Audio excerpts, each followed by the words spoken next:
Hello everyone, welcome back to defence Updesh. मेरा नाम है हर्षवर्धन सिंह और आज के वीडियो में 9 सितंबर के करंट अफेयर्स को डिस्कस करेंगे।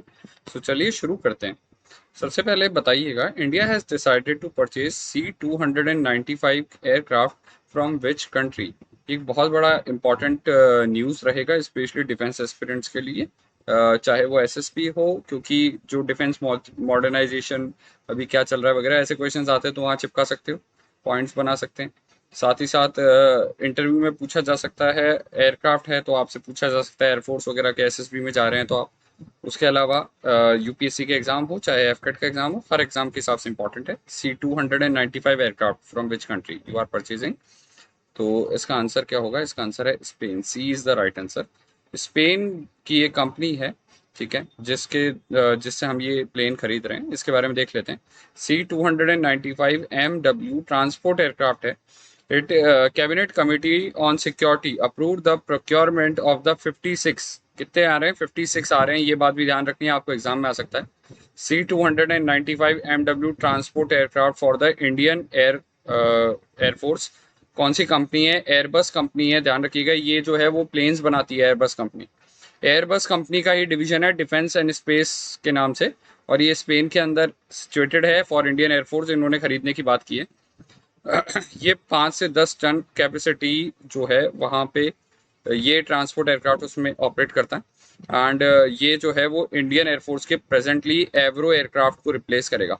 The aircraft has a rear ramp door for quick reaction and paradropping for troops and cargo. तो इसमें पीछे एक दरवाज़ा रहता है जिससे पैराट्रूपर्स वगैरह जो है वो जंप ले सकते हैं, या कार्गो भी बैटल फील्ड में ड्रॉप किया जा सकता है, जैसे गन्स एंड टैंक्स वगैरह को कई बार एयर ड्रॉप करना पड़ता है, तो ये उसके लिए भी काम का है। 16 aircraft will be delivered in fly away condition from Spain and 48 months में 16 एयरक्राफ्ट तो डायरेक्ट मिल जाएंगे और बाकी टाटा इसको बनाएगी। तो ये बात भी आपसे पूछी जा सकती है कि कौन सी कंपनी बनाने वाली है इंडिया में।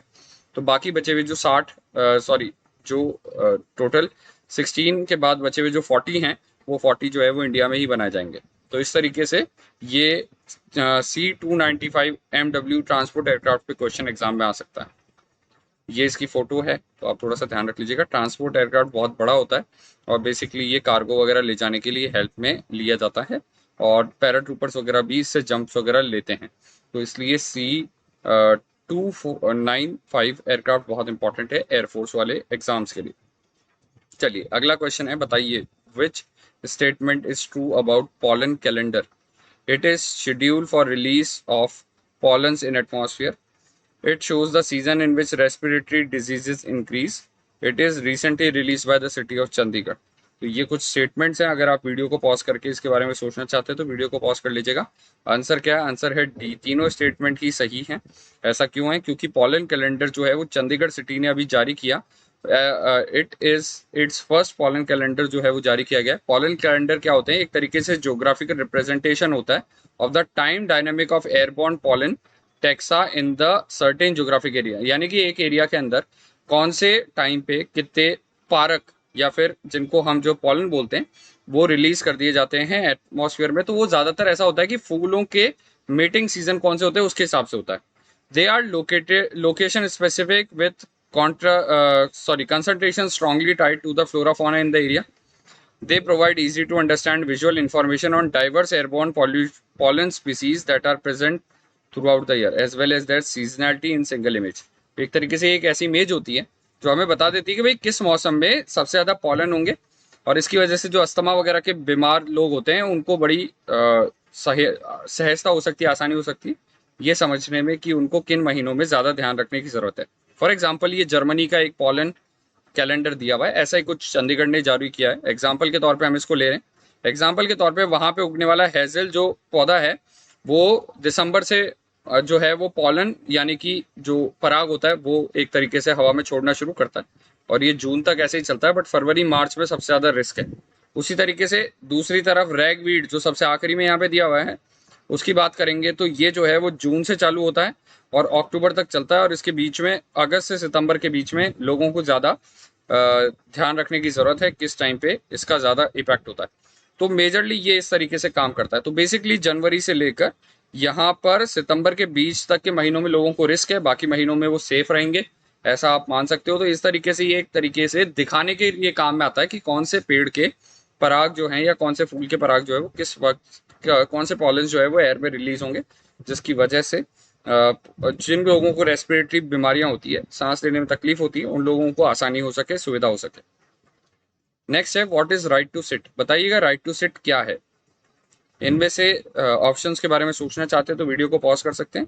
राइट आंसर होगा B, right of office employees to sit during work. Actually Tamil Nadu सरकार ने एक नया बिल पेश किया है जिसमें वो कह रहे हैं कि कर्मचारी जो रहते हैं शोरूम्स वगैरह पे, अक्सर उनके बॉस वगैरह उनको बैठने की परमिशन नहीं देते कि जब आप काम कर रहे हो काम के आवर्स में आप बैठिए मत। अगर आप शोरूम पे काम करने वाले आदमी हो या ज्वेलरी वगैरह का काम करने वाले आदमी हो तो खड़े होकर काम करो, ऐसा बोला जाता है। तो उसके लिए जो है वो यहाँ पे राइट टू सिट का बिल लाया गया। Tamil Nadu government has tabled a bill in the legislative assembly making it mandatory for establishment to provide seating facility for employees. That is why it is called right to sit. Right to sit क्या है? It is aimed to benefit thousands of employees of large and small establishment, particularly those working in textile and jewelry showroom. ज़्यादातर जो कपड़े के showroom, jewellery के showroom होते हैं जहाँ बार बार खड़े होके जो है वो सामान दिखाना होता है, तो कई बार वहाँ पे एम्प्लॉयज कर्मचारियों को बैठने नहीं दिया जाता। This bill mandates for every premise of establishments to have suitable seating arrangement for all employees so that they may take advantage of any opportunity to sit in the course of their work. तो काम के दौरान अगर वो मौका पड़े तो बैठ पाए, इसका अधिकार उनको मिल जाएगा, उनको बॉस मना नहीं कर सकता कि आप बैठे क्यों। चलिए आगे है, who is appointed as the sherpa of the government for the upcoming G20 summit. जो आने वाली G20 समिट है, आने वाले समय में जो G20 समिट होने वाली है, उसके लिए भारत सरकार की तरफ से शेरपा किसे नियुक्त किया गया है, आपको मुझे ये बताना है।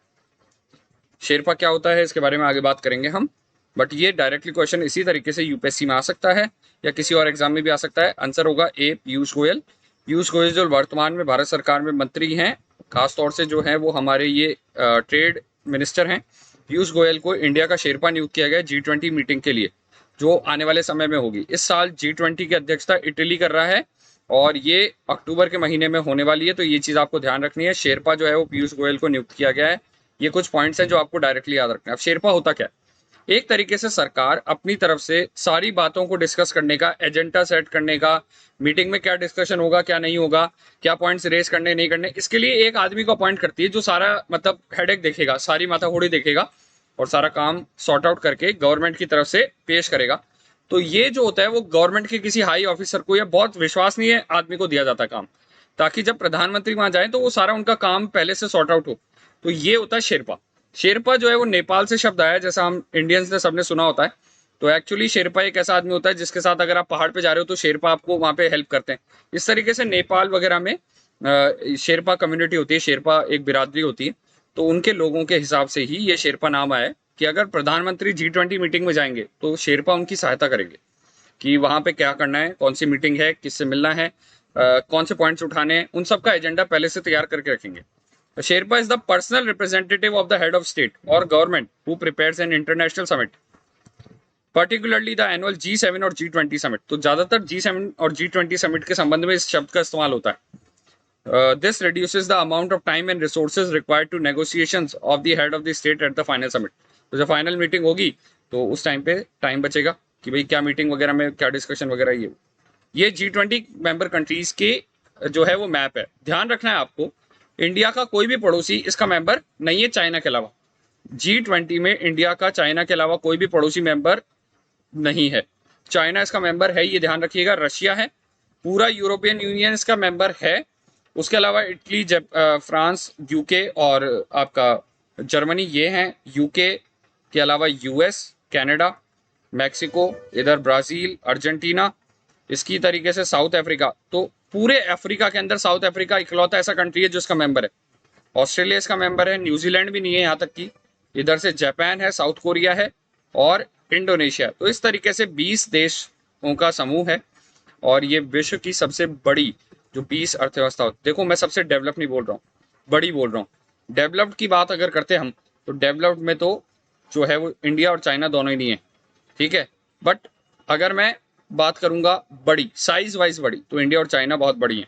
तो इसलिए इनको इसमें शामिल किया गया। इंडिया का और कोई पड़ोसी इसमें शामिल नहीं, ये बात आपको थोड़ी सी ध्यान रखनी होती है। G20 मेंबर कंट्रीज में पिछली बार 2019 में जब मीटिंग हुई थी इसकी, तब ये जो पिंक में दिखाए गए देश हैं इनको बुलाया गया था, निमंत्रित किया गया था, इसीलिए इनको पिंक में दिखाया हुआ है। बट आपको मेंबर कंट्रीज के बारे में पता होना चाहिए, इंडिया का कौन सा पड़ोसी है नहीं है, ऐसे क्वेश्चन भी आ सकते हैं एग्जाम में। इसी के साथ में G20 के बारे में आपको इन्फॉर्मेशन होनी चाहिए। मीटिंग इस साल इटली के हेडिंग में होगी, इटली इस बार अध्यक्ष है। लास्ट बात कर लेते हैं, तालिबान ने नई सरकार स्थापित करने का फैसला किया है, किसमें, अफगानिस्तान में। और इसके अंदर जो है वो मुल्ला हसन अखनूद या अखूद जो हैं उनको बनाया गया प्राइम मिनिस्टर। और दूसरी तरफ जो है वो इनके तालिबान के जो प्रमुख हैं, ठीक है, हिबातुल्लाह अखूनजादा, इनको बनाया गया है सुप्रीम लीडर, यानी कि एक तरीके से प्रेसिडेंट। तो ये दोनों ही नाम आपको पूछे जा सकते हैं। नहीं भी तो भी एग्जाम से पहले एसएसबी वगैरह जा रहे हैं तो भी ध्यान रखिएगा, ये नाम भी पूछकर बोल ले अच्छा ये नाम सुना है क्या न्यूज में, ऐसा कुछ एसएसबी में इंटरव्यू में पूछ रहे तो पता होना चाहिए। इसी के साथ आज की वीडियो को ये खत्म करेंगे। Please like share and subscribe. Thanks for watching. And सभी स्टूडेंट जो आप लोगों का सपोर्ट है, बेसिकली जो लोग रेगुलरली वीडियोस देख रहे हैं, and thank you again. Links are given in the description. आप इसका PDF डाउनलोड कर सकते हैं डिफेंस उपदेश टेलीग्राम चैनल से। Thank you.